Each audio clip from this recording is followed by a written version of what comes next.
இப்போ வந்து நம்ம ரசகுல்லா எப்படி செய்கிறதுன்னு நம்ம பார்க்க போகிறோம். அதுக்கு வந்து ஃபஸ்ட்டு 1/2 லிட்டர் பால் எடுத்துக்கோங்க.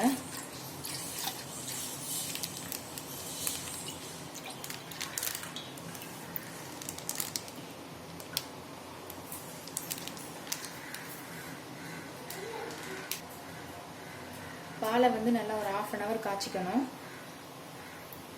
ஃபஸ்ட்டு பால் வந்து நல்லா காயட்டும். ஓகே, இப்போ வந்து பால் இந்த மாதிரி நல்லா காஞ்சிருச்சு. இப்போ வந்து நான் வந்து தனியாக லெமன் ஜூஸ் தனியாக எடுத்து வச்சுருக்கேன். இந்த அளவுக்கு இதை வந்து லைட்டாக இதில் வந்து மிக்ஸ் பண்ணணும். கொஞ்சம் கொஞ்சமாக மிக்ஸ் பண்ணணும்.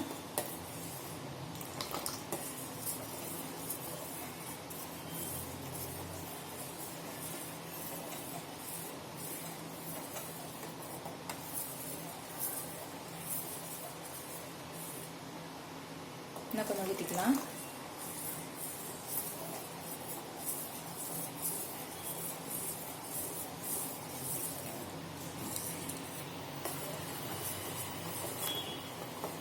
ஓகே, போதும். இப்போ பால் வந்து இந்த மாதிரி ஆயிடுச்சு. இப்போ நம்ம வந்து ஸ்டவ் ஆஃப் பண்ணிடலாம்.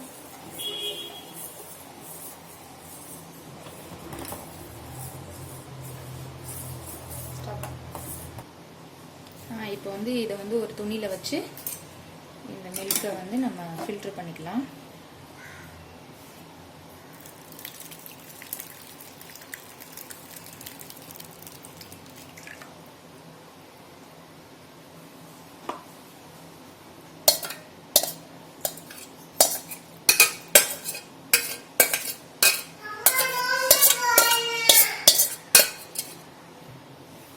ஃபில்ட்ரு பண்ணிட்டு இந்த மாதிரி இதை நல்லா புழிஞ்சிடணும்.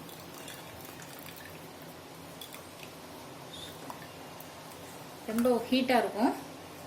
நீங்கள் பார்த்து உங்கள் கை பதத்துக்கு தகுந்த மாதிரி அதை புழிஞ்சுக்கோங்க. இதில் வந்து நம்ம லெமன் புழிஞ்சோம்ல, அதனால் அந்த புளிப்புத்தன்மை இருக்கும். அதனால் கொஞ்சம் நீங்கள் லைட்டாக தண்ணி ஊற்றி இந்த மாதிரி அந்த புளிப்புத்தன்மை போகிறனால இது பண்ணிக்கோங்க.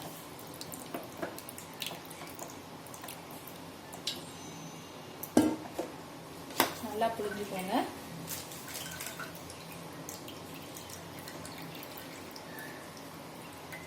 உங்களுக்கு தெரியும் அந்த தண்ணி ஓகே ஃபில்டர் ஆயிடுச்சு அப்படின்னு தெரியும். அது தெரிஞ்சவொன்னா நீங்கள் புளியறதை வந்து ஸ்டாப் பண்ணிக்கோங்க.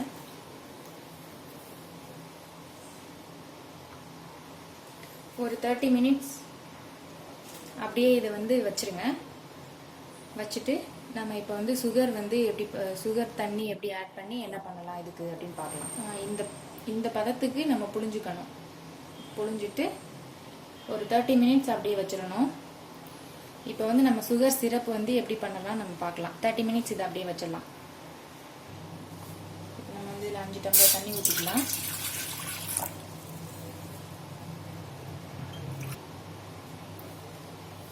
ஒன்றரை டம்ளர் சுகர் ஆட் பண்ணிக்கலாம். ஓகே, இப்போ நம்ம ஃபில்டர் பண்ணி வச்சிருந்த கிளாவ் எடுத்து இப்போ நம்ம நல்லா பிசைஞ்சுக்கலாம். நல்லா இந்த மாதிரி பிசையணும். நல்லா இந்த மாதிரி பிசைஞ்சுக்கோங்க.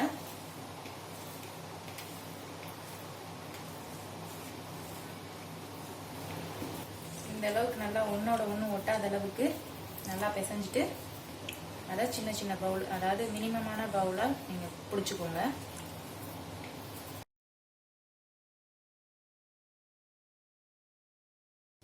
ஓகே, இப்போ அது தனியாக வேகட்டும். நம்ம வந்து 1.5 டம்ளர் பாலுக்கு 1/2 டம்ளர் இல்லைன்னா 1/4 டம்ளர் உங்களுக்கு எவ்வளோ சுகர் தேவையோ அதுக்கு தகுந்த மாதிரி நீங்கள் சுகர் ஆட் பண்ணி பால் காய்ச்சிக்கலாம். ஏன்னா நம்ம ஏற்கனவே சுகர் தண்ணியில் தான் நம்ம வந்து அதை வேக வச்சுட்ருக்கோம்.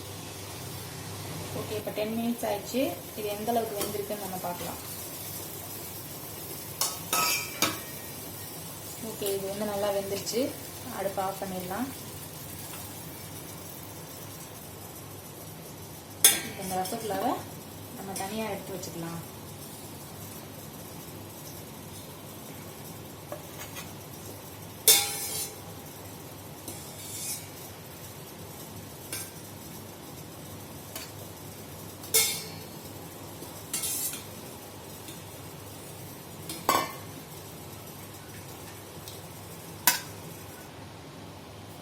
இந்த மாதிரி பாதாம் பருப்பு தூள் பண்ணி வச்சுக்கோங்க. காய்ச்சின பாலை தனியாக எடுத்துட்டு இந்த மாதிரி தூளை அது இந்த மாதிரி ஆட் பண்ணிக்கோங்க.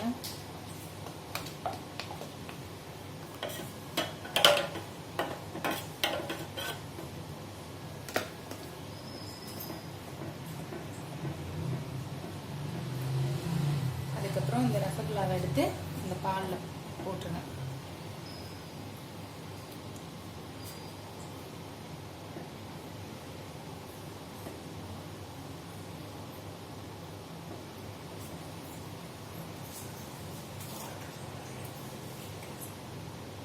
இப்போ வந்து மில்க் ரசகுல்லா வந்து ரெடி ஆயிடுச்சு. இதை வந்து ஒரு 1 hour ஊற வச்சுட்டு அதுக்கப்புறம் எடுத்து நம்ம பரிமாறி, இப்போ இந்த ரசகுல்லாவை 1 hour ஊற வச்சுட்டு நம்ம எடுத்து சாப்பிடலாம்.